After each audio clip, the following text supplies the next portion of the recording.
race to become the next mayor of New York City. The Democratic Socialist is the first Muslim. New York City has seen historic elections before, but nothing like this. A 34-year-old Democratic Socialist, a hunger strike activist, a man who marched with taxi drivers, stood with Palestinian protesters, and refused to apologize for who he is, has just toppled one of the most powerful political dynasties in New York history. Tonight, we break down the rise of Zoran Mamdani, in his own words, and through the movement that carried him to the mayor's office. Moved to New York as a child. His parents are the acclaimed filmmaker Mira Nair and Colombian. Born in Uganda, raised in New York, son of a filmmaker and a professor, a young man who entered politics through activism, not through wealth, not through legacy, not through connections. In 2020, he won a New York State Assembly seat representing Astoria, Queens. A small beginning, but a storm was forming. Participating in solidarity with the Taxi Worker Alliance and to try and bring to light what the consequences are of the city's inaction for many years and now their completely insufficient plan. This was the moment many New Yorkers first learned his name. October 2021. Taxi drivers were drowning under medallion debt, hundreds of thousands owed, none forgiven. Mamdani joined them in a 15-day hunger strike. Headaches, blurred vision, sleepless nights. He didn't just protest, he started alongside them. And New Yorkers took notice. A politician who didn't stand behind a podium, he stood in the street. Version of the Republican vision. We can only get so far telling people that vote to defeat Lee Zeldin. We need to have an affirmative vision. The Working Families Party has laid out what that vision could look like, and now the Democratic Party needs to do so as well. And when I think about that, I think particularly about two issues, housing and the climate crisis. Right, more than 75% of New Yorkers across the state are concerned about rising rents, and more than 67% believe that we need to pass good cause eviction as a means. As the Democratic Party faced setbacks and internal divides, Mamdani emerged with a clear message. You can't defeat the far right by offering a slightly softer version of their ideas. He called for rent freezes, climate justice, and good cause eviction. Not tweaks, not half steps, a full reimagining of what a city can be. My name is Zoran Mamdani. I'm an assembly member for parts of Astoria and Long Island City, and I'm here today to join thousands of Jewish New Yorkers, rabbis, and allies to say that the time is now for an immediate ceasefire. What does it mean to you that on this Shabbos, this Jewish Sabbath, thousands of Jews are here at Grand Central saying ceasefire now? It shows that what we have been told about the consent for this genocide is not true. So many of the Jewish New Yorkers here are struggling through heartbreak and mourning of October 7th, and they have made it very clear that do not use their heartbreak, their tragedy, as the justification for the genocide of Palestinians. October 2023. Thousands of Jewish New Yorkers filled Grand Central Terminal, shutting it down to demand a ceasefire in Gaza. And Mamdani stood with them, calling out U.S. foreign policy, condemning genocide, and reminding the city that grief cannot be used as justification for mass suffering. In a city where speaking on this issue risks your entire political career, he spoke anyway. We are going to freeze the rent for every single rent-stabilized tenant for every single year of the mayoralty. We are going to make buses free and fast across this entire city. And we are going to enact universal childcare at no cost for all New Yorkers for children from the ages of 6 weeks to 5 years. These are the policies that will set us apart, and these are the policies that resonate with New Yorkers' concerns. And if you could talk some more about your stance on the war in Gaza, which clearly, or in the Palestinian territories, which clearly is not normally a plank of a candidate for mayor in New York City, but certainly will affect how people vote. You know, I think there's tremendous anger and alienation across New York City today, whether it's these corruption crises or the cost of living or the fact that our tax dollars are continuing to fund a genocide across Palestine. And what voters are looking for is someone who can speak clearly to that crisis of confidence and of faith in the power of government to be a positive force in people's lives and to offer them a vision that is worth believing in. And that is what I am going to do in this campaign, is to put forward an economic agenda that puts working-class New Yorkers first, all while recognizing the world as it actually is, which is one where there is a hierarchy. When he announced his campaign for mayor, few took it seriously. He was young, a socialist, a Muslim. Too radical, they said. But he did something most candidates never do. He didn't talk at New Yorkers, he talked with them. Rent freeze for 2 million tenants. Free and fast buses. Universal childcare. A city that works for the working class. And slowly, impossibly, the polls began to shift. Drumbeats, an advocacy group for low-income South Asian and Indo-Caribbean communities here in New York. And they're getting ready to canvass for Zoran Mamdani. So half of the list is going to cover with them, then they will find them. They split up into groups and I followed them as they knocked on dozens of doors. Armed with colorful flyers about the campaign in Bengali and Urdu and dozens of Zoran pins, they explained why they thought Mamdani was the best candidate and reminded neighbors about early voting times and locations. So November 4th is a final vote. Assalamu alaikum. Their enthusiasm was infectious, often bursting into Bengali chants of my mayor, your mayor. This is where the movement exploded. South Asian and Indo-Caribbean neighborhoods, long ignored, long underestimated, became political powerhouses. Women canvassing door to door in Bengali and Urdu. High schoolers phone banking in Nepali. Muslim shopkeepers, taxi workers, grocery clerks, people who never felt seen by the political system, suddenly felt they had something to fight for. Their voter turnout doubled. Their voices transformed the race. These all tired people come together and creating movement to show the world how political campaign supposed to be look like. 6-7 million voters. In June, we won the primary because of historic numbers of new voters that turned out.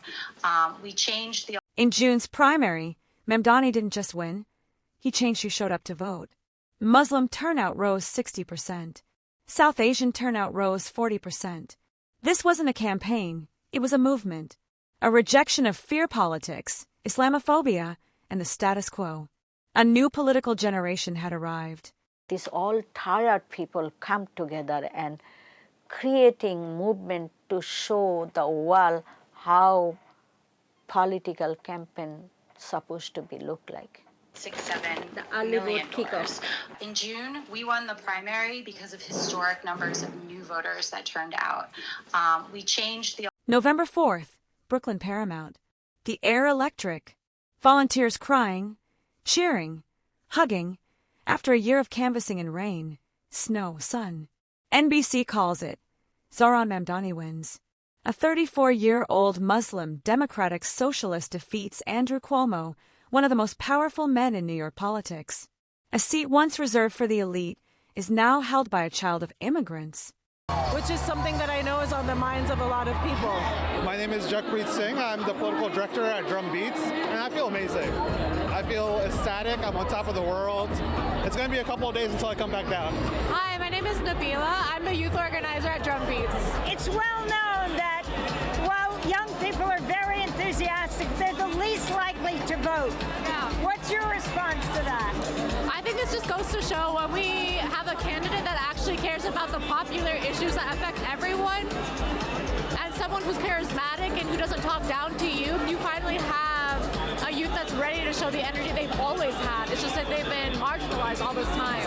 Hi, my name is Keanu. Our pal's Josiah. I'm with Sunrise Movement, New York City. So,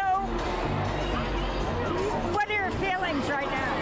I'm joyful. This is the beginning of a new future for New York City, a future where we have a politics that works for our generation, for affordability, fights the climate crisis, fights the billionaire class taking over our government, stands up to fascism. What sets this victory apart isn't just who won, it's who made it happen. Young people, tenants, taxi drivers, immigrant mothers, organizers who spent decades fighting Islamophobia after September 11th. This wasn't a campaign built by consultants. It was built by neighborhoods, one conversation at a time. This evening, but as Eugene Debs once said, I can see the dawn of a better day for humanity.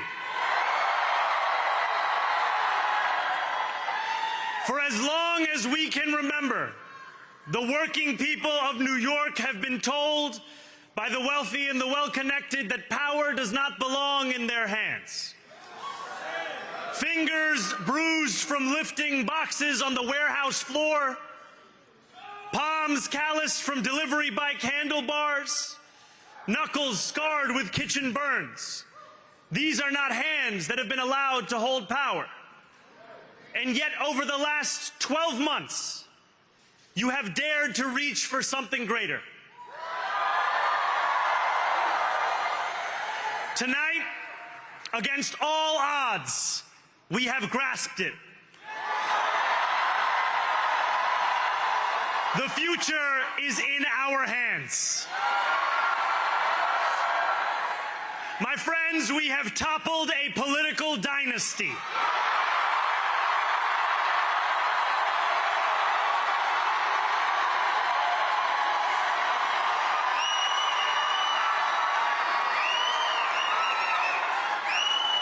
I wish Andrew Cuomo only the best in private life. But let tonight be the final time I utter his name as we turn the page on a politics that abandons the many and answers only to the few.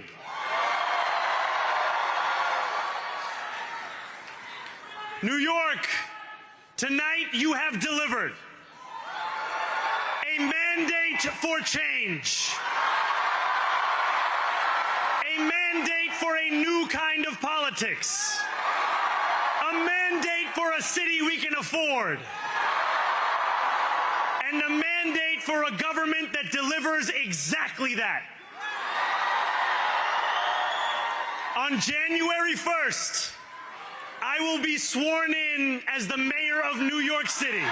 And then came a speech, quoting Eugene Debs, calling for courage, calling for a city for the many, not the few. These are not the hands allowed to hold power, he said. And yet tonight, we have grasped it. You could feel something shift, a sense that the impossible had just happened. So let us speak now with clarity and conviction that cannot be misunderstood about what this new age will deliver and for whom. This will be an age where New Yorkers expect from their leaders a bold vision of what we will achieve, rather than a list of excuses for what we are too timid to attempt. Central to that vision will be the most ambitious agenda to tackle the cost of living crisis that this city has seen since the days of Fiorella LaGuardia.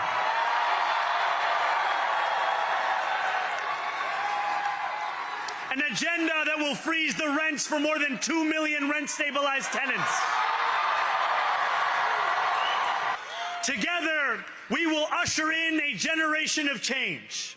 And if we embrace this brave new course, Freeze the rents, free the buses, universal childcare, crack down on corruption, hold landlords accountable, defend immigrants, and confront authoritarianism, whether it comes from Trump or from billionaires.